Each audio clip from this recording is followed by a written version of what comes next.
കഴിഞ്ഞ ദിവസം നമ്മൾ അക്കൗണ്ടൻസിയിൽ നമ്മൾ എങ്ങനെയാണ് ജേണലൈസിങ്, ജേണൽ എൻട്രി എന്താണെന്നൊക്കെ നമ്മൾ പഠിച്ചു വെച്ചു. എന്താണെന്നുള്ള ആ ഒരു പ്രോസസ്സ് മാത്രം പഠിച്ചു വെച്ചു. ഇതിൻ്റെ പ്രോഡക്റ്റിലേക്ക് നമുക്ക് വരണം. പിന്നീട് റൂള് പഠിച്ചു. അപ്പോൾ റൂള് നമുക്ക് എപ്പോഴും അത്യാവശ്യമുള്ള കാര്യമാണ്. അപ്പോൾ അത് മറക്കാൻ പാടില്ല. റൂളെന്ന് പറയുമ്പോൾ നമ്മൾ പഠിച്ചിരിക്കുന്ന ഇത്രയും റൂളുകളാണ്. എന്താണെന്ന് ചോദിച്ചു കഴിഞ്ഞാൽ നമുക്ക് ഇൻക്രീസും ഡിക്രീസും നോക്കിയാണ് നമ്മൾ എന്തിരിക്കുന്നത് റൂള് പഠിച്ചിരിക്കുന്നത്. ഇൻക്രീസും ഡിക്രീസും നോക്കിയാണ് നമ്മൾ റൂള് പഠിച്ചിരിക്കുന്നത്.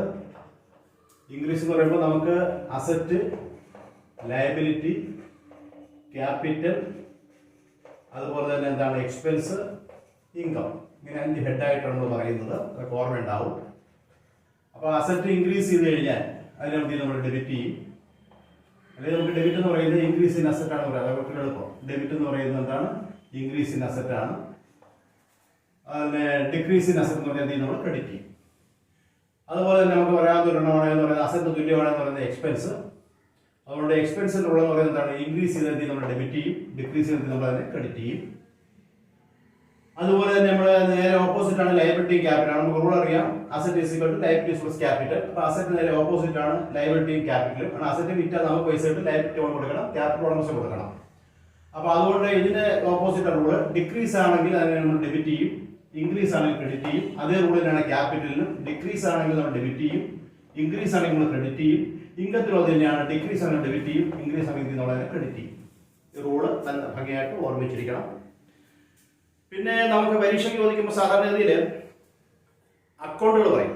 അക്കൗണ്ട് എന്ന് പറയുമ്പോൾ അതിനെ പറ്റി ഒന്ന് അറിഞ്ഞിരിക്കണം. ഇപ്പോൾ ആ റൂള് നമ്മൾ അഡോപ്റ്റ് ചെയ്തില്ലെങ്കിൽ നമ്മൾ അതിൽ നിന്നുള്ള ചോദ്യങ്ങൾ ഒരുപാട് ക്വസ്റ്റ്യൻസ് ഒക്കെ ചോദിക്കുന്നുണ്ട്. അതുകൊണ്ട് കാരണം നമുക്കൊരു അക്കൗണ്ട് നോക്കുമ്പോൾ അക്കൗണ്ട് എന്താണ് ഞാൻ ദിവസം പറഞ്ഞിട്ടുണ്ട്. അപ്പോൾ അസറ്റിന് ലയബിലിറ്റി ക്യാപിറ്റലൊക്കെ ഉണ്ടാകുന്ന എന്താണ് ചേഞ്ചസ് നമുക്ക് റെക്കോർഡ് ചെയ്യാൻ വേണ്ടി, പർട്ടിക്കുലർ ഐറ്റത്തിനകത്തുണ്ടാകുന്ന ചേഞ്ചസ് നമ്മൾ റെക്കോർഡ് ചെയ്യാൻ വേണ്ടി നമ്മൾ ഉപയോഗിക്കുന്ന ഒരു ഡിവൈസ് ആണ് എന്ന് പറയുന്നത് അക്കൗണ്ട് എന്ന് പറയുന്നത്. ഈ അക്കൗണ്ടുകൾ പ്രധാനമായിട്ട് നമ്മൾ തിരിച്ചിരിക്കുന്നത് പേഴ്സണൽ അക്കൗണ്ട് എന്നും ഇംപേഴ്സണൽ അക്കൗണ്ട് രണ്ടായിട്ടാണ് തിരിച്ചിരിക്കുക. പേഴ്സണലും ഇംപേഴ്സണലും. പേഴ്സണൽ അക്കൗണ്ട് തന്നെ നമുക്ക് വേണമെങ്കിൽ വീണ്ടും 3ആയിട്ട് തരംതിരിച്ച് പറയാം. പേഴ്സണൽ അക്കൗണ്ട് എന്ന് പറഞ്ഞാൽ നമുക്കിപ്പോൾ പറയുമ്പോൾ ഫർണിച്ചർ ഒരു അക്കൗണ്ട് ആണെന്ന് പറഞ്ഞു, ക്യാഷ് ഒരു അക്കൗണ്ടാണ്, മെഷീനറി വേറൊരു അക്കൗണ്ടാണ്, ക്യാപിറ്റൽ വേറൊരു അക്കൗണ്ടാണ്, ചെലവും വരവും പോലുള്ള റെന്റ് ഒരു അക്കൗണ്ടാണ്, അതുപോലെ തന്നെ എന്താണ് ഇൻഷുറൻസ് ഒരു അക്കൗണ്ടാണ്. ഇങ്ങനെ പല അക്കൗണ്ടുകളുണ്ട്. നമുക്ക് ഒരു ബിസിനസ് ഇരിക്കുമ്പോൾ നമുക്ക് ഏതിനകത്താണോ മാറ്റം ഉണ്ടാകുന്നത് ആ മാറ്റം നമ്മൾ മനസ്സിലാക്കാൻ വേണ്ടി ആ പേരിൽ ഒരു അക്കൗണ്ട് ഓപ്പൺ ചെയ്യും. ആ അക്കൗണ്ട് നമുക്ക് ഗ്രൂപ്പ് ചെയ്ത് പറഞ്ഞു കഴിഞ്ഞാൽ പ്രധാനമായിട്ട് നമുക്ക് പേഴ്സണൽ, ഇംപേഴ്സണൽ, വ്യക്തിപരം അല്ലാത്തത്, ആളുകളെ സംബന്ധിക്കുന്നത്, ആളുകളെ സംബന്ധിക്കാത്തത്, ഇങ്ങനെ രണ്ടായിട്ട് നമുക്ക് തിരിച്ചു പറയാം. ആളുകൾ എന്ന് പറയുമ്പോൾ നമുക്ക് അതിനെ തന്നെ വീണ്ടും 3ആയിട്ട് തിരിച്ചു പറയാം. ഏതൊക്കെയാണ് 3ആയിട്ട് തിരിച്ചു പറയുന്നത്? 1 natural personal account, 2 artificial personal account, 3 representative personal account. Natural personal account, രണ്ടാമത്തത് ആർട്ടിഫിഷ്യൽ പേഴ്സണൽ അക്കൗണ്ട്, മൂന്നാമത്തത് റെപ്രസെന്റേറ്റീവ് പേഴ്സണൽ അക്കൗണ്ട്. ഇങ്ങനെ നമ്മൾ പേഴ്സണൽ അക്കൗണ്ട് നമ്മൾ 3ആയിട്ട് തരംതിരിച്ച് പറഞ്ഞിട്ടുണ്ട്. നാച്ചുറൽ പേഴ്സൺ എന്ന് പറഞ്ഞു കഴിഞ്ഞാൽ ഉദ്ദേശിച്ച് ഇത്രയേ ഉള്ളൂ. പ്രകൃതിയാൽ തന്നെ അവർ വ്യക്തികളെ. ഇപ്പൊ എന്റെ പേര് പറയും, ഇപ്പൊ മുരളി ഈസ് അക്കൗണ്ട്. ഇപ്പൊ ഈ സ്ഥാപനത്തിൽ മുരളി നമ്മൾ എന്തൊക്കെ പൈസ നമ്മൾ കൊടുക്കാറുണ്ട്, അല്ലെങ്കിൽ എന്തൊക്കെ പൈസ നമ്മൾ മേടിച്ചിട്ടുണ്ട്, ഇങ്ങനെ മുരളിയുമായിട്ട് ബന്ധപ്പെട്ട് വരുന്ന കാര്യങ്ങളെല്ലാം കൂടെ മനസ്സിലാക്കാൻ വേണ്ടി നമ്മൾ മുരളിയുടെ ഒരു അക്കൗണ്ട് വെച്ചാൽ അത് മുരളി പ്രകൃതിയാൽ തന്നെ നമ്മൾ വ്യക്തിയായിട്ട് കണക്കാക്കും. അതുകൊണ്ട് മുരളി എന്ന് പറയുന്നത് ഒരു പേഴ്സണൽ അക്കൗണ്ടാണ്. നിങ്ങളുടെ പേരുകൾ പറഞ്ഞാൽ അത് പേഴ്സണൽ അക്കൗണ്ടാണ്. ഈ ലോകത്തുള്ള ആരുടെയെങ്കിലും ഒരു വ്യക്തിയുടെ പേര് പറഞ്ഞാൽ അതെല്ലാം പേഴ്സണൽ അക്കൗണ്ടാണ്. അപ്പം നാച്ചുറൽ ആയിട്ട് അവരെ പേഴ്സണൽ എന്നാണ് പറയുന്നത്. അപ്പോൾ നേച്ചർ, പ്രകൃതിദത്തമായിട്ട് തന്നെ അവർ നമ്മൾ എന്ത് പറയുന്നത്, നമ്മളവരെ വ്യക്തികളാണ്. അതുകൊണ്ട് വ്യക്തികളുടെ പേരുകളെല്ലാം എന്താണ്? പേഴ്സണൽ അക്കൗണ്ടാണെന്ന് പറയാം. ഇതാണ് ആദ്യത്തെ കാര്യം. അപ്പോൾ വ്യക്തിപരമായിട്ട് പറയുന്നതെല്ലാം പേഴ്സണൽ അക്കൗണ്ടാണ്. രണ്ടാമത്തത് ആർട്ടിഫിഷ്യൽ. വ്യക്തികളല്ല, കൃത്രിമമാണ്. പക്ഷേ നമ്മുടെ അക്കൗണ്ടൻസിയിൽ അവർ വ്യക്തികളായിട്ട് കണക്കാക്കും. വ്യക്തികളല്ല, പക്ഷേ നമ്മുടെ അക്കൗണ്ടൻസിൽ കണക്കെഴുതുമ്പോൾ അത് വ്യക്തികളായിട്ട് കണക്കാക്കും. ഉദാഹരണം പറയുകയാണെങ്കിൽ ഏതെങ്കിലും ഒരു ബാങ്കിന്റെ പേര്, ഓവർസീസ് ബാങ്ക്, അല്ലെങ്കിൽ ഫെഡറൽ ബാങ്ക്, അല്ലെങ്കിൽ കാത്തലിക് ബാങ്ക്, അല്ലെങ്കിൽ വേറെ ഏതെങ്കിലും ഒരു ബാങ്കിന്റെ പേര് പറഞ്ഞു കഴിഞ്ഞാൽ ആ ബാങ്കുകളെല്ലാം വ്യക്തികളായിട്ടാണ് കണക്കാക്കുന്നത്. ഏതെങ്കിലും കമ്പനികളുടെ പേര്, ABC കമ്പനിയെന്നോ അല്ലെങ്കിൽ വേറെ ഏതെങ്കിലും കമ്പനി, റിലയൻസ് കമ്പനിയെന്നോ അല്ലെങ്കിൽ വേറെ ഏതെങ്കിലും കമ്പനിയുടെ പേര്, അപ്പോൾ ആ കമ്പനിയുടെ പേരുകളെല്ലാം എന്താണ്? വ്യക്തികളായിട്ട് കണക്കാക്കും. അതുകൊണ്ട് അതെല്ലാം പേഴ്സണൽ അക്കൗണ്ടാണ്. ഏതെങ്കിലും ഫേമിൻ്റെ പേരുകൾ. അപ്പോൾ ഇങ്ങനെ ഓരോ സ്ഥാപനത്തിനും അതിൻ്റെതായിട്ടുള്ള രീതിയിലുള്ള പേരുകളുണ്ടെങ്കിൽ ആ പേരുകളെല്ലാം നമ്മൾ എന്തായിട്ട് കണക്കാക്കാം? നമ്മൾ വ്യക്തിയായിട്ട് കണക്കാക്കാം. പക്ഷേ നാച്ചുറലി പേഴ്സൺ അല്ല. അതുകൊണ്ടാണ് നമ്മൾ അവരെ ആർട്ടിഫിഷ്യൽ പേഴ്സണൽ അക്കൗണ്ട് എന്ന് വിളിക്കുന്നത്. Artificial personal accounts. അപ്പോൾ പരീക്ഷകളൊക്കെ ചോദിച്ചോളേ, എന്താണ് ചോദിക്കുന്നത്? Indian bank account is a dash account. Personal account ആണോ, അതല്ല ഈ പറയുമ്പോൾ വേറെ അക്കൗണ്ട് ആണോ എന്ന് ചോദിക്കുമ്പോൾ നമ്മൾ വ്യക്തമായിട്ട് പറയേണ്ടി വരും ഇതെന്താണ്, ഇതൊരു പേഴ്സണൽ അക്കൗണ്ട് ആണ്. അല്ലാതെ ആർട്ടിഫിഷ്യൽ പേഴ്സണൽ അക്കൗണ്ട് ആണെന്ന് ചോദിക്കില്ല. പക്ഷെ മനസ്സിലാക്കാൻ വേണ്ടി ഞാൻ പറഞ്ഞതാണ്, അതിൻ്റെ ആർട്ടിഫിഷ്യലാണ്. പിന്നെ ഉള്ളത് റെപ്രസെൻറ്റേറ്റീവ് പേഴ്സണൽ അക്കൗണ്ട്. റെപ്രസെന്റ് ചെയ്യുക, ഒരു വ്യക്തിയെ പ്രതിനിധാനം ചെയ്യുന്ന അക്കൗണ്ടുകളുണ്ട്. ഒരു വ്യക്തിയെ പ്രതിനിധാനം ചെയ്യാൻ പറഞ്ഞാൽ എന്താ ഉദ്ദേശിക്കുന്നത്? ഇപ്പം ഉദാഹരണത്തിന് ഒരാൾക്ക് നമ്മളൊരു ഓഫീസിൽ ജോലി ചെയ്യും, നമ്മുടെ ഓഫീസിൽ ജോലി ചെയ്യും. അയാൾക്ക് ഒരു മാസത്തിൻ്റെ അവസാനമാകുമ്പോൾ ശമ്പളം കൊടുക്കും. അപ്പോൾ ശമ്പളം കൊടുത്തുവെങ്കിൽ അത് ചിലവായി. അപ്പോൾ ഒരാളെ കൊണ്ട് നമ്മൾ ജോലി ചെയ്തിട്ട് 1200 രൂപയുടെ ശമ്പളം, നമ്മൾ 1000 രൂപ കൊടുത്തോളൂ, 200 രൂപ കൊടുക്കാനുണ്ട്. ശമ്പളത്തിന് പറയുന്ന വാക്ക് സാലറി. കൊടുക്കാനുണ്ട് എന്ന് പറയുന്ന വാക്കാണ് ഔട്ട്സ്റ്റാൻഡിങ്. ബാക്കിയുണ്ട്, അൺപെയ്ഡ് അല്ലെങ്കിൽ outstanding, not paid, to be paid എന്നൊക്കെ പറഞ്ഞല്ല ഒന്നിൻ്റെ അർത്ഥം. അപ്പോൾ ശമ്പളം കൊടുക്കാനുണ്ട് എന്ന് പറയുന്ന വാക്ക് സാലറി ഔട്ട്സ്റ്റാൻഡിങ് ആണ്. ഇപ്പോഴും ഔട്ടിൽ നിൽക്കുകയാണ്, പെയ്ഡ് ആയിട്ടില്ല, ഔട്ട്സ്റ്റാൻഡിങ് ആണ്. അപ്പോൾ സാലറി ഔട്ട്സ്റ്റാൻഡിങ് എന്ന് പറയുന്ന പദം നമ്മുടെ അക്കൗണ്ടൻസിയിൽ വന്നാൽ നമ്മൾ ഉദ്ദേശിക്കുന്നത് അത് ഏതോ ഒരു വ്യക്തിക്ക് കൊടുക്കാനുള്ളതാണ്.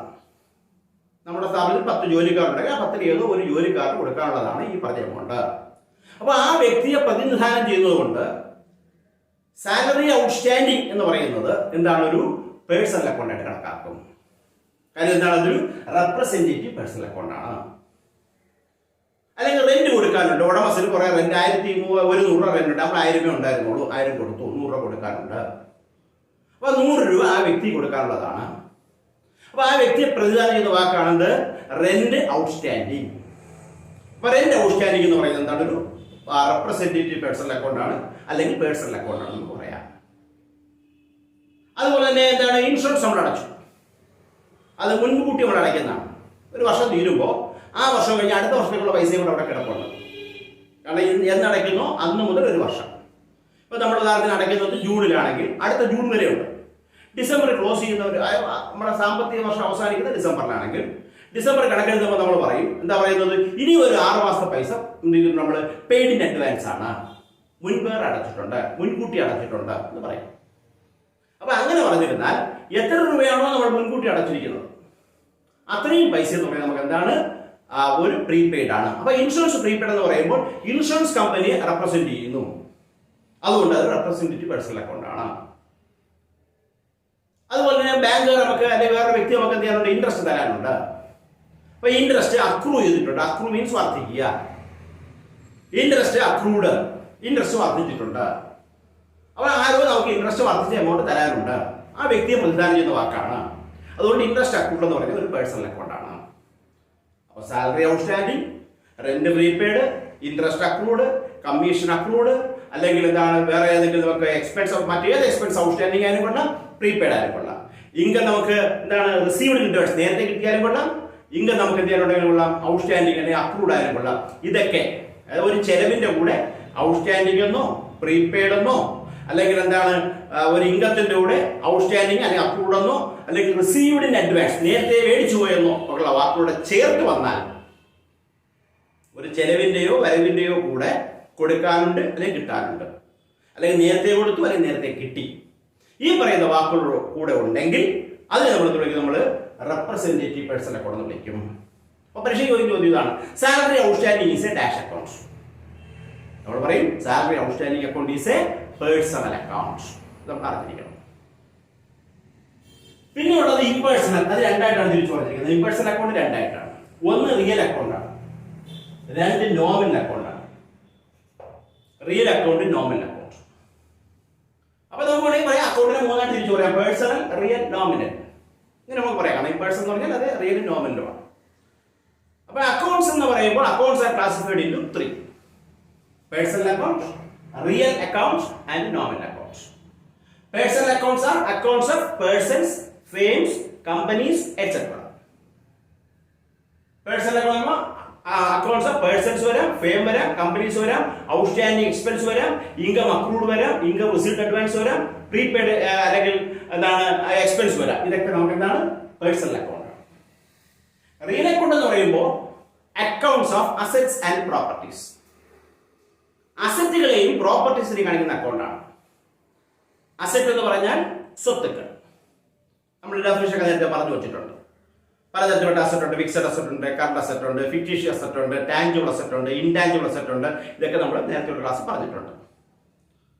അപ്പോൾ ഇങ്ങനെയുള്ള അസറ്റുകൾ അല്ലെങ്കിൽ നമ്മുടെ പ്രോപ്പർട്ടി, നമ്മുടെ സ്വത്തുക്കൾ, നമ്മുടെ ഏത് സ്ഥാപനത്തിലേക്ക് ആ സ്ഥാപനത്തിന്റെ സ്വത്തുക്കൾ, ആ സ്ഥാപനത്തിന്റെ സ്വത്തുക്കൾ അതെല്ലാം ഇതിനകത്ത് വരും, റിയൽ അക്കൗണ്ടിനകത്ത് വരും.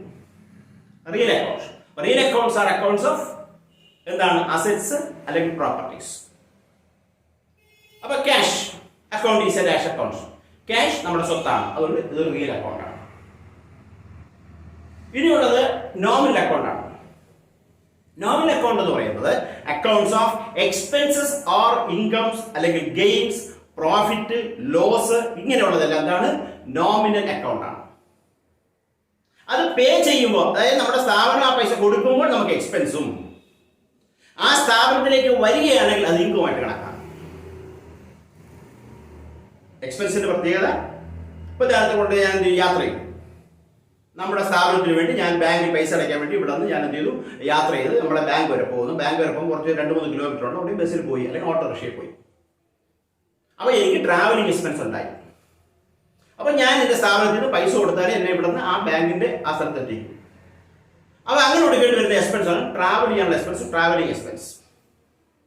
അത് ഞാൻ കൊടുക്കുന്നത് കൊണ്ട് എനിക്ക് ചെലവ്. അതേസമയം ഒരു ബസ്സുകാരന് അല്ലെങ്കിൽ ഒരു ഓട്ടോറിക്ഷക്കാരന് അതെന്താണ്, ഒരു വരവാണ്. ഇത്രയും പറഞ്ഞതിൻ്റെ അർത്ഥമുണ്ട്. നമ്മൾ കൊടുക്കുകയാണെങ്കിൽ അത് ചെലവ്, കിട്ടുകയാണെങ്കിൽ നമുക്ക് എന്താണ്, ഒരു വരവാണ്. സാലറി നമ്മൾ കൊടുക്കുന്നു, അതൊരു ചെലവാണ്. നമുക്ക് എന്താണ് റെന്റ് കൊടുക്കുന്നു, അത് ചെലവാണ്. നമ്മൾ വാടകയ്ക്ക് വേറെ സ്ഥലം കൊടുത്തിരിക്കുകയാണ്, നമുക്ക് റെന്റ് കിട്ടുന്നു, നമുക്കതൊരു വരവാണ്. എമൗണ്ട് റിസീവ്ഡ് ആണെങ്കിൽ അത് വരവാണ്. പക്ഷെ ഇതിന്റെ പ്രത്യേകത എന്ന് പറയുന്നത്, ഇതും നമുക്ക് എന്താണ് ഒരു അസറ്റ് ഫർണിച്ചർ മേടിക്കുമ്പോൾ പൈസ കൊടുക്കും, അത് നമുക്ക് അസറ്റാണ്.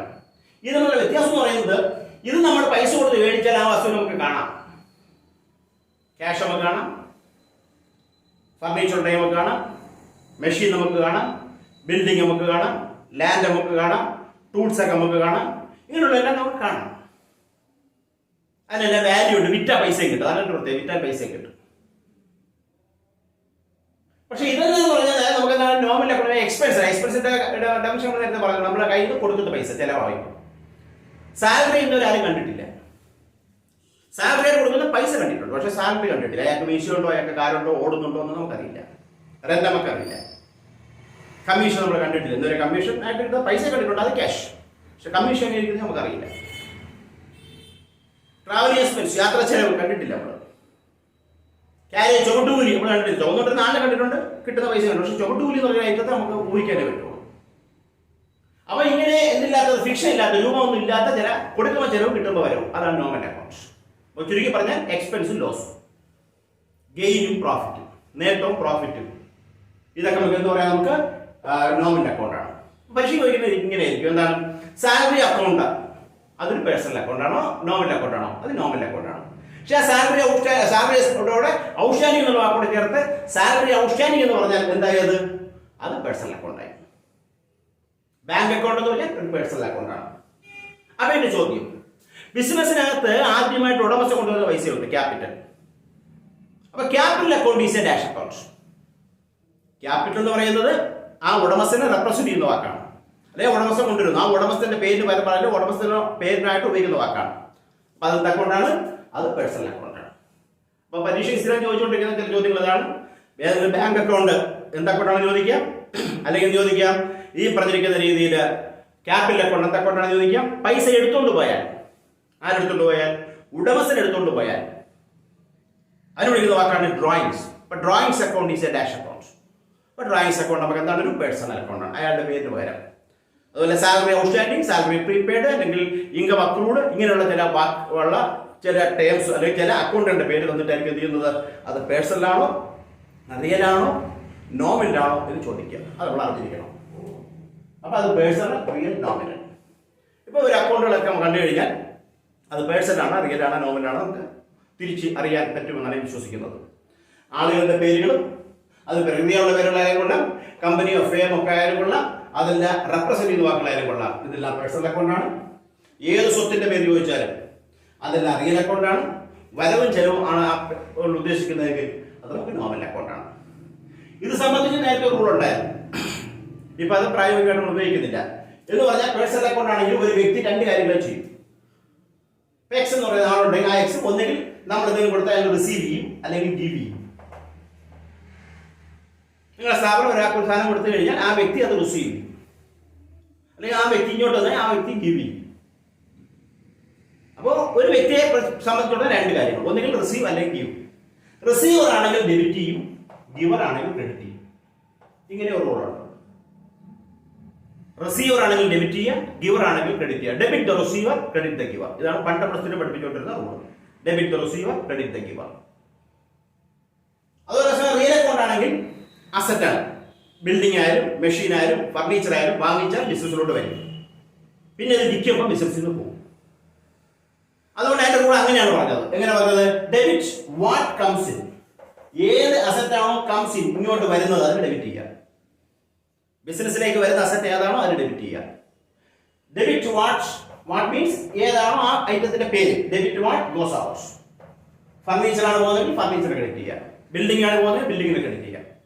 അപ്പൊ അസറ്റ് രണ്ട് കാര്യങ്ങളെ സംബന്ധിക്കും. ഒന്നെങ്കിൽ ബിസിനസ്സിലേക്ക് വരും, അല്ലെങ്കിൽ ബിസിനസ്സിൽ നിന്ന് അത് വെളിയിലോട്ട് പോകും. ബിസിനസ്സിലേക്ക് വരികയാണെങ്കിൽ അത് വാങ്ങിക്കുമ്പോഴാണ് വരുന്നത്. വാങ്ങിച്ച് വരുമ്പോൾ അത് നമുക്ക് ഡെബിറ്റ് ചെയ്യാം, വിൽക്കുകയാണെങ്കിൽ നമുക്ക് എന്ത് ചെയ്യാം, അതിനെ ക്രെഡിറ്റ് ചെയ്യാം.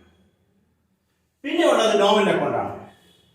നോമിനൽ അക്കൗണ്ട് ഉള്ളതാണ് എക്സ്പെൻസ് എല്ലാം ഡെബിറ്റ് ചെയ്യുക, എക്സ്പെൻസ് എല്ലാം ഡെബിറ്റ് ചെയ്യുക, ഇൻകം എല്ലാം ക്രെഡിറ്റ് ചെയ്യുക. ഇൻകം എല്ലാം ക്രെഡിറ്റ് ചെയ്യുക, എക്സ്പെൻസ് എല്ലാം ഡെബിറ്റ് ചെയ്യുക, ഇൻകം എല്ലാം ക്രെഡിറ്റ് ചെയ്യുക. ഇതാണ് പ്രധാനമായിട്ട് പഠിച്ചുകൊണ്ടിരുന്ന റൂള്. ഇതിൽ ചില ഡ്രാബാക്ക് ഉണ്ടായിരുന്നു. ഒരു ക്രെഡിറ്റ് ട്രാൻസാക്ഷൻ ആണെന്നുണ്ടെങ്കിൽ ആ ക്രെഡിറ്റ് ട്രാൻസാക്ഷൻ വരുമ്പോൾ അവിടെ നമുക്ക് വീണ്ടും ഡെറ്ററെ ഡെബിറ്റ് ചെയ്യുക, അല്ലെങ്കിൽ ക്രെഡിറ്ററെ ക്രെഡിറ്റ് ചെയ്യുക എന്നൊക്കെ പറഞ്ഞുകൊണ്ട് നമ്മൾ അന്ന് പഠിപ്പിക്കുമായിരുന്നു. അപ്പൊ ആ റൂളിന്റെ ഒരു ചെറിയ അപര്യാപ്തത കൊണ്ടാണ് ഈ റൂൾ ബന്ധിച്ചിരിക്കുന്നത്. കൃത്യമായിട്ട് ഈ റൂൾ പാലിച്ചു പോകണമെന്ന് പറയുന്നത്. അപ്പൊ ഈ മൂന്ന് റൂളിന് പുറമെ നമുക്ക് ഡെറ്റർ ആണെങ്കിൽ ഡെബിറ്റ് ചെയ്യുക, കട അല്ലെങ്കിൽ ക്രെഡിറ്റ് ട്രാൻസാക്ഷൻ ആണെങ്കിൽ അവിടെ ഡെറ്ററും ക്രെഡിറ്ററും വരും. ചിലപ്പോൾ നമുക്ക് പൈസ കിട്ടാനുള്ള ആളായിരിക്കും, തരാനുള്ള ആളായിരിക്കും, അയാളാണെങ്കിൽ ഡെബിറ്റ് ചെയ്യുക, നമ്മളാണെങ്കിൽ കൊടുക്കാനുള്ള അയാൾ ക്രെഡിറ്റ് ചെയ്യുക. ഇതൊരു പറയുമ്പോൾ ഈ റൂൾ കറക്റ്റ്. അപ്പൊ ചിലപ്പോൾ നമ്മൾ ഓർക്കാതെ തന്നെ ഈ റൂൾ കൂടെ ചിലപ്പോൾ ഇതിനോട് പറഞ്ഞു പോകും. അപ്പൊ അത് ഓർക്കാൻ വേണ്ടി ഇപ്പൊ പറഞ്ഞതാണ്. പേഴ്സൺ ആണെങ്കിൽ ഒന്ന് റിസീവർ ആയിരിക്കും, അല്ലെങ്കിൽ ഗിവർ ആയിരിക്കും. റിസീവർ ആണെങ്കിൽ ഡെബിറ്റ് ചെയ്യുക, ഗിവർ ആണെങ്കിൽ ക്രെഡിറ്റ് ചെയ്യുക. റിയൽ അക്കൗണ്ട് ആണെങ്കിൽ debit what comes, credit what goes out. വരുന്നതിന് ഡെബിറ്റ് ചെയ്യുക, പോകുന്നതിന് ക്രെഡിറ്റ് ചെയ്യുക. നോമിനൽ അക്കൗണ്ട് ആണെങ്കിൽ എക്സ്പെൻസ് എല്ലാം ഡെബിറ്റ് ചെയ്യുക, ലോസും ഡെബിറ്റ് ചെയ്യുക. ഇൻകമോ ഗെയിനോ പ്രോഫിറ്റ്, മൂന്ന് അർത്ഥവും. ഇൻകം വരവ്, ഗെയിൻ നേട്ടം, പ്രോഫിറ്റ് ലാഭം, ഇതെല്ലാം വരവാണ്. ഇതിനെയാണ് ക്രെഡിറ്റ് ചെയ്യുക. ചില സമയങ്ങളിൽ ഇത് നമുക്ക് പറയാൻ പറ്റൂല. അപ്പോൾ നമ്മൾ പറയും ഡെറ്റർ ക്രെഡിറ്റർ. ഡെറ്റർ ആണെങ്കിൽ ഡെബിറ്റ് ചെയ്യുക, ക്രെഡിറ്റർ ആണെങ്കിൽ ക്രെഡിറ്റ് ചെയ്യുക എന്നോട് നമ്മൾ പറഞ്ഞു വയ്ക്കുമ്പോൾ നമുക്ക് ആ റൂൾ കറക്റ്റ് ആയിരുന്നു. ഇപ്പൊ നമുക്ക് ഇതിനെ കുറച്ച് ഡ്രാബാക്ക് ഉള്ളത് കൊണ്ടാണ് എന്ത് ചെയ്യാത്തത്, നമ്മൾ കൃത്യമായിട്ട് അത് നമ്മൾ എന്ത് ചെയ്യാത്തത് ഉപയോഗിക്കാതിരിക്കുന്നു എന്നും കൂടെ നമ്മൾ അറിഞ്ഞിരിക്കണം. അപ്പൊ പരീക്ഷയ്ക്ക് ചോദിക്കുമ്പോൾ ഇത്തരം കാര്യങ്ങളിൽ എന്താണ് അക്കൗണ്ടുകൾ ഏതാണെന്ന് തരംതിരിച്ച് പറയാൻ വേണ്ടി പരീക്ഷയ്ക്ക് നിർബന്ധമായിട്ട് ചോദിക്കാറുണ്ട്. അത് കൃത്യമായിട്ട് അറിഞ്ഞിരിക്കണം. അപ്പൊ അതിൽ ചില അക്കൗണ്ടുകളുടെ പേര് തന്നിട്ട് അത് പേഴ്സണൽ അക്കൗണ്ട് ആണോ, റിയൽ അക്കൗണ്ട് ആണോ, നോമിനൽ അക്കൗണ്ട് ആണോ എന്ന് ചോദിക്കാറുണ്ട്. അത് നമ്മൾ കൃത്യമായിട്ട് അറിഞ്ഞു വേണം അതിന്റെ പേര് പറയാം. അപ്പൊ ഈ റൂളുകൾ നമുക്കൊന്നുകൂടെ ഓർമ്മിച്ചേക്കണം. രണ്ട് കാര്യത്തിന് ഇൻക്രീസ് ഉണ്ടായാൽ ഡെബിറ്റ് ആണ്. ഏതൊക്കെയാണ്? അസറ്റിനും എക്സ്പെൻസിനും ഇൻക്രീസ് ഉണ്ടായാൽ ഡെബിറ്റ് ആണ്. എളുപ്പത്തിൽ പറയാം. അസറ്റിനായാലും നമ്മൾ അസറ്റ് പഠിക്കുമ്പോൾ പൈസ കൊടുക്കും, എക്സ്പെൻസ് ആയാലും പൈസ കൊടുക്കും. അതുകൊണ്ട് രണ്ടിന്റെ റൂൾ ഒരുപോലെയാണ്. രണ്ടിനും ഇൻക്രീസ് ഉണ്ടായാൽ ഡെബിറ്റ് ചെയ്യുക, ഡിക്രീസ് ആണെങ്കിൽ ക്രെഡിറ്റ് ചെയ്യുക, ഡിക്രീസ് ആണെങ്കിൽ ക്രെഡിറ്റ് ചെയ്യുക. ബാക്കിയല്ല ആകെ 5 ഐറ്റേ ഉള്ളൂ. ബാക്കിയല്ല ലയബിലിറ്റി, ക്യാപിറ്റൽ, ഇൻകം. ഡിക്രീസ് ആണെങ്കിൽ ഡെബിറ്റ് ചെയ്യുക, ഇൻക്രീസ് ആണെങ്കിൽ എന്ത് ചെയ്യുക, ക്രെഡിറ്റ് ചെയ്യുക. ആ പർട്ടിക്കുലർ ഐറ്റത്തിന് ഇൻക്രീസ് ഉണ്ടെങ്കിൽ ക്രെഡിറ്റ് ചെയ്യുക, ഡിക്രീസ് ആണെങ്കിൽ നമ്മൾ ഡെബിറ്റ് ചെയ്യുക. ഇത് നമ്മളൊരു ടേബിൾ ആയിട്ട് പഠിച്ചു വെച്ചിട്ടുണ്ട്. അത് കൂടാതെ കഴിഞ്ഞ ദിവസം നമ്മൾ ഒരു അക്കൗണ്ടിന്റെ ഫോമിൽ പറയുമ്പോൾ അക്കൗണ്ട് ഇപ്പോൾ ഫർണിച്ചർ നമുക്കറിയാം ഏത് അക്കൗണ്ടിൽ വരുന്നതാണ്. ഫർണിച്ചർ ഒരു അസറ്റ് ആണ്. അപ്പോൾ അസറ്റ് റൂളോടെ പറയാം. അസറ്റ് ആകുമ്പോൾ ഇവിടെ വരുന്നത് ഇൻക്രീസ് ആണെങ്കിൽ ഇവിടെ 5000 രൂപ ഇവിടെ എഴുതുക, കുറയാണെങ്കിൽ ഇവിടെ എഴുതുക എന്നുള്ള അർത്ഥത്തിൽ ടി ഫോമിലാണ് നമ്മൾ അക്കൗണ്ട് വരയ്ക്കാന്നൊക്കെ നമ്മൾ പറഞ്ഞു. ജേണൽ പറഞ്ഞു. ഇനി ജേണലിന്റെ ഒരു കാര്യം കൂടെ പറഞ്ഞിട്ട് നമ്മൾ അടുത്ത ഭാഗത്തേക്ക് പോവുകയാണ്. ജേണൽ എന്ന് പറയുമ്പോൾ ചെറിയ കടകളിൽ ജേണൽ എഴുതി പോയാൽ മതി. കാരണം ട്രാൻസാക്ഷൻ എണ്ണം വളരെ കുറവായിരിക്കും, ഒരുപാട് ട്രാൻസാക്ഷൻ ഒന്നും കാണില്ല. അപ്പൊ അങ്ങനെയുള്ള ചില പണമിടപാടായിട്ട് ചില ആൾക്കാർക്ക് ചില സ്വകാര്യ സ്ഥാപനങ്ങൾ നടത്താറുണ്ട്. ഒരു ദിവസം ചിലപ്പോൾ 2-3 പേര് ചിലപ്പോൾ പണയം വയ്ക്കാൻ വേണ്ടി വരും. ചിലപ്പോൾ എന്തെങ്കിലും ആയിരിക്കും പൈസ ഈ സ്ഥാപനത്തിൽ പോകുന്നത്. ഒരു പണമിടപാട് സ്ഥാപനമല്ല, ഒരു വ്യക്തി നടത്തുന്ന ഒരു ചെറിയൊരു സ്ഥലം. അപ്പോൾ അങ്ങനെയുള്ള സ്ഥലങ്ങൾ നമ്മൾ നോക്കുമ്പോൾ ട്രാൻസാക്ഷൻ എണ്ണം വളരെ കുറവായിരിക്കും. അപ്പോൾ അവിടെ നമുക്ക് ജേണൽ മാത്രം മതി.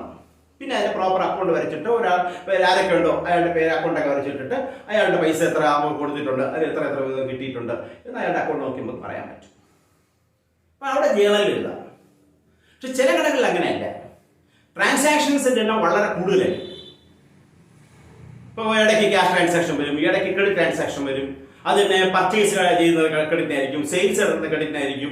ഈ സെയിൽസ് തന്നെ അവർക്ക് ഇഷ്ടപ്പെട്ട ക്വാളിറ്റി അല്ലെങ്കിൽ തിരിച്ചായിരിക്കും. അപ്പോൾ റിട്ടേൺസ് ഇങ്ങോട്ട് ഒരുപാട് വരും. പിന്നെ ചില സ്ഥലങ്ങളിലൊക്കെ ഈ പൈസ എന്ന് പറയുന്ന സമയത്ത് കിട്ടാതെ വരുമ്പോൾ കടം കൊടുക്കേണ്ടി വരും.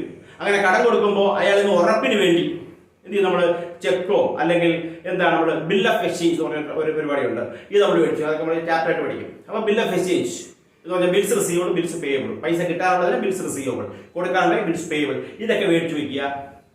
അപ്പം ഇങ്ങനെയുള്ള ട്രാൻസാക്ഷൻസ് ഒരുപാട് വരും. ഒരു ദിവസം 10-500 ട്രാൻസാക്ഷൻ നടക്കുന്ന ഒരു സ്ഥലത്ത് ഇതേപോലെ ഒരു ജേണലിൽ ഒക്കെ എഴുതി വെച്ചതിന് ശേഷം തീർത്തിട്ട് പിന്നെ നമുക്ക് എന്ത് ചെയ്യാൻ പറ്റില്ല, അക്കൗണ്ട് വരച്ച് പോസ്റ്റ് ചെയ്താൽ അത് പ്രാവർത്തികമാവില്ല.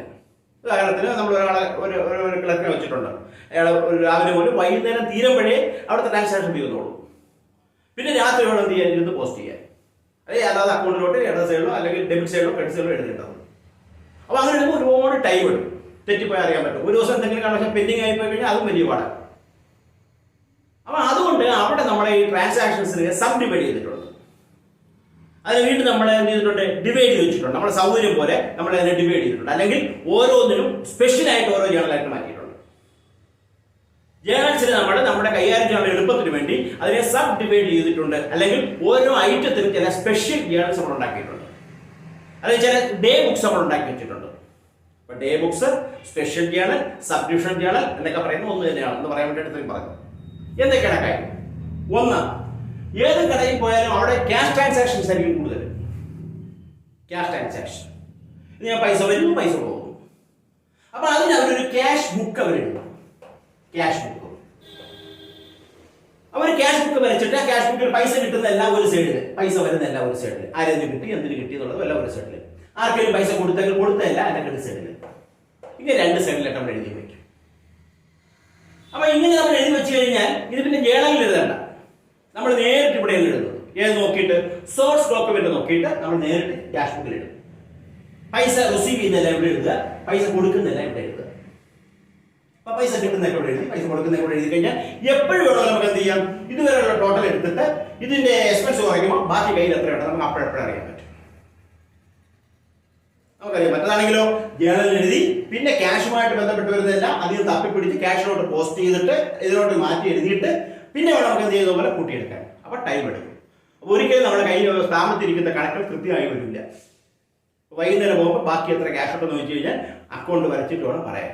അപ്പൊ അതിന് പകരമാണ് അവർ എന്ത് ചെയ്തിരിക്കുന്നത്, ക്യാഷ് ബുക്ക്. അതുകൊണ്ട് ക്യാഷ് ബുക്ക് ഒരു സ്പെഷ്യൽ ജേണലാണ്. അതൊരു ജേണലാണ്, പക്ഷേ സ്പെഷ്യൽ ജേണലാണ്. കാരണം ഇതിനകത്ത് എന്ത് മാത്രമേ ഒരു ക്യാഷ് ട്രാൻസാക്ഷൻസ് മാത്രമേ ഇതിനകത്ത് എഴുതുള്ളൂ. ഏതൊക്കെ cash transaction? Receipt of cash, payment of cash മാത്രമേ ഇതിനകത്ത് എഴുതൂ. രണ്ടാമതെന്ന് പറയുന്നത് പർച്ചേസ് ബുക്ക്, അല്ലെങ്കിൽ പർച്ചേസ് ഡേ ബുക്ക്, അല്ലെങ്കിൽ പർച്ചേസ് ജേണൽ എന്നൊക്കെ നമ്മൾ വിളിക്കാറുണ്ട്. പർച്ചേസ് ബുക്ക് എന്ന് പറഞ്ഞാൽ നമ്മുടെ സാധനങ്ങൾ, ഗുഡ്സ് വാങ്ങിച്ചാലാണ്. നമ്മൾ ഗുഡ്സ് വാങ്ങിക്കുക, അസറ്റും മേടിക്കും. നമ്മൾ ഓഫീസിലേക്ക് ഒരു മേശ വേണം, അത് അസറ്റാണ്. അത് നമ്മൾ ഇതിനകത്ത് എഴുതില്ല, അത് നമ്മുടെ ജേണലിനകത്ത് എഴുതുള്ളൂ. കാരണം അത് എപ്പോഴും മേടിക്കുന്ന ട്രാൻസാക്ഷൻ അല്ല, അത് നമ്മൾ ജേണലിനകത്ത് എഴുതും. അതേസമയം നമ്മൾ എന്ത് ചെയ്ത് കഴിഞ്ഞാൽ സാധനങ്ങൾ കടത്തിന് മേടിച്ചാൽ വിൽക്കാൻ വേണ്ടിയുള്ള സാധനം നമ്മൾ കടത്തിന് മേടിച്ച് വിൽക്കും. ദിവസവും മേടിക്കും, ഒരു 5, 6, 10 കടകളിൽ നമ്മൾ ചിലപ്പോൾ സാധനം മേടിക്കും. അതൊന്നും ഞാൻ മേടിച്ചോണ്ടിരിക്കും, വിറ്റോണ്ടിരിക്കും. അപ്പോൾ വീണ്ടും വാങ്ങിക്കുന്നു, വീണ്ടും വിൽക്കുന്നു. അപ്പോൾ ഇതല്ല, ഇങ്ങനെയുള്ള വാങ്ങലല്ല നമ്മൾ ഒരു ബുക്കിനകത്ത് എഴുതി കഴിഞ്ഞാൽ വൈകുന്നേരം ആ ബുക്കെടുത്ത് വെച്ച് കൂട്ടി നോക്കിയാൽ മതി. ഇന്ന് ആകെ എത്ര രൂപയ്ക്ക് എന്ത് ചെയ്തിട്ടുണ്ട്, കടത്തിന് വാങ്ങിച്ചിട്ടുണ്ട് എന്ന് ആ ബുക്കിൽ നോക്കി വരുമ്പോൾ നമുക്ക് അറിയാൻ പറ്റും. മറ്റാണെങ്കിലോ ജേണൽ എഴുതിയിട്ട് പിന്നെ പർച്ചേസ് അക്കൗണ്ട് വരച്ച്, അങ്ങനെ പർച്ചേസിനെ സംബന്ധിച്ച് വിവരം അറിയാൻ വേണ്ടി പർച്ചേസ് അക്കൗണ്ട് വരയ്ക്കണം. അക്കൗണ്ട് ടി ഫോമിൽ വരച്ചിട്ട് ആ വാങ്ങിച്ചതിന് അതിനകത്തെടുത്ത് വീണ്ടും എഴുതണം. അപ്പോൾ സമയം എടുക്കും. അപ്പോൾ അതിനു വേണ്ടി ആ ടൈം അല്ലെങ്കിൽ ലേബർ നമുക്ക് എന്ത് ചെയ്യാൻ വേണ്ടി, ലഘൂകരിക്കാൻ വേണ്ടി, സമയവും അതുപോലെ തന്നെ നമ്മുടെ തൊഴിലും ലഘൂകരിക്കാൻ വേണ്ടി നമ്മൾ എന്ത് ചെയ്തു, പർച്ചേസ് ബുക്ക് എന്ന് പറഞ്ഞൊരു ബുക്ക് നമ്മൾ എന്ത് ചെയ്തു, നമ്മൾ കീപ്പ് ചെയ്തു. ഇതിനകത്ത് നമ്മൾ എന്താ എഴുതുന്നത്, ക്രെഡിറ്റ് പർച്ചേസ് ഗുഡ്സ് ആണ് എഴുതുന്നത്. ക്രെഡിറ്റ് പർച്ചേസ് ഗുഡ്സ്, ഇതാണ് പ്രധാനമായിട്ട് ഇതിനകത്ത് എഴുതുന്നത്. അപ്പൊ ഇതൊന്നും ജേണലിൽ വരില്ല, ക്യാഷ് ട്രാൻസാക്ഷൻ ഒന്നും ജേണലിൽ വരില്ല. കടത്തിന് വാങ്ങിച്ചാൽ അതും ജേണലിൽ വരില്ല. അടുത്ത ഒരു ബുക്ക് എന്ന് പറയുന്നത് സെയിൽസ് ബുക്ക് അഥവാ സെയിൽസ് ഡേ ബുക്ക് അഥവാ സെയിൽസ് ജേണൽ. സെയിൽസ് ബുക്ക് ഇതിനകത്ത് എഴുതുന്നത് ഗുഡ്സ് വിറ്റാൽ, അസറ്റ് വിറ്റാലല്ല, അത് വല്ലപ്പോഴും സംഭവിക്കുള്ളൂ. ചിലപ്പോൾ ഞാൻ ഒരു മെഷീൻ മേടിച്ചിട്ടു, ആ മെഷീൻ 10-20 വർഷം ഉപയോഗിക്കുന്നു, 20 വർഷം കഴിഞ്ഞിട്ട് നമ്മൾ ചിലപ്പോൾ വിൽക്കും. അതുകൊണ്ട് അത് എപ്പോഴും വരുന്ന ട്രാൻസാക്ഷൻ, അത് ഇതിനകത്ത് എഴുതുന്നില്ല.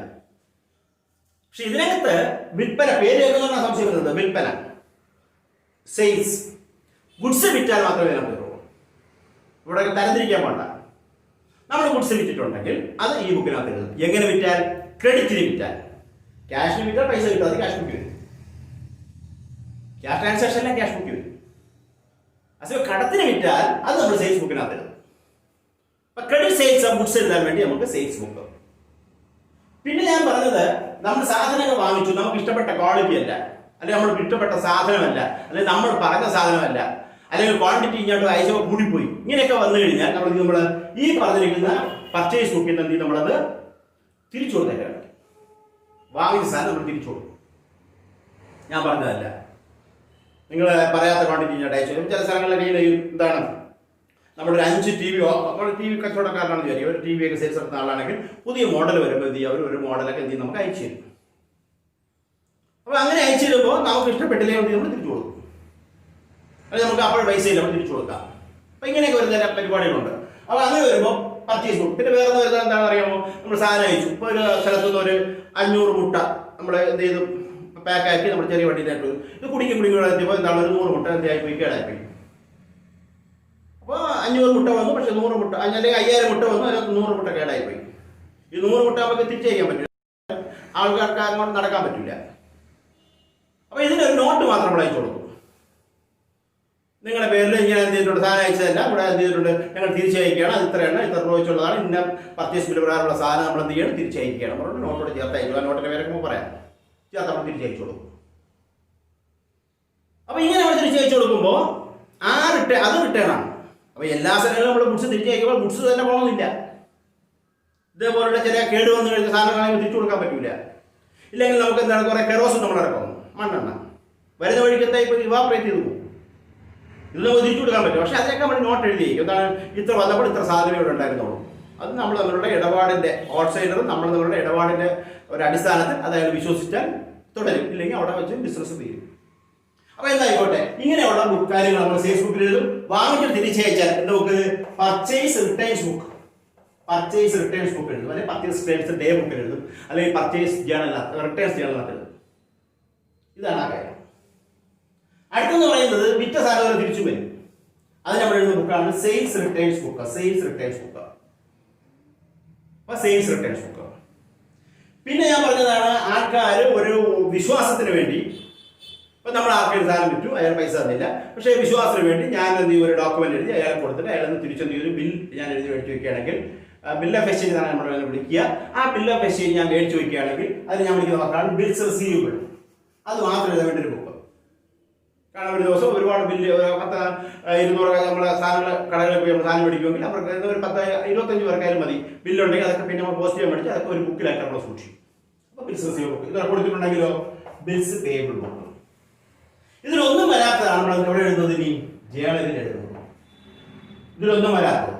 അപ്പോൾ ഞാൻ പറഞ്ഞതോട് cash book, purchase book, sales book, purchase returns book, sales returns book, bills received book, bills payable book. Cash book, purchase book, sales book, purchase returns book, sales returns book, bills received book, bills payable book. ഇങ്ങനെ എഴുതണം. ഇതിന് ഏഴിനും വരാത്തതാണ് നമ്മൾ എഴുതുന്നത് journal. അപ്പൊ അതിന് വിളിക്കുന്ന വാക്കാണ് general journal.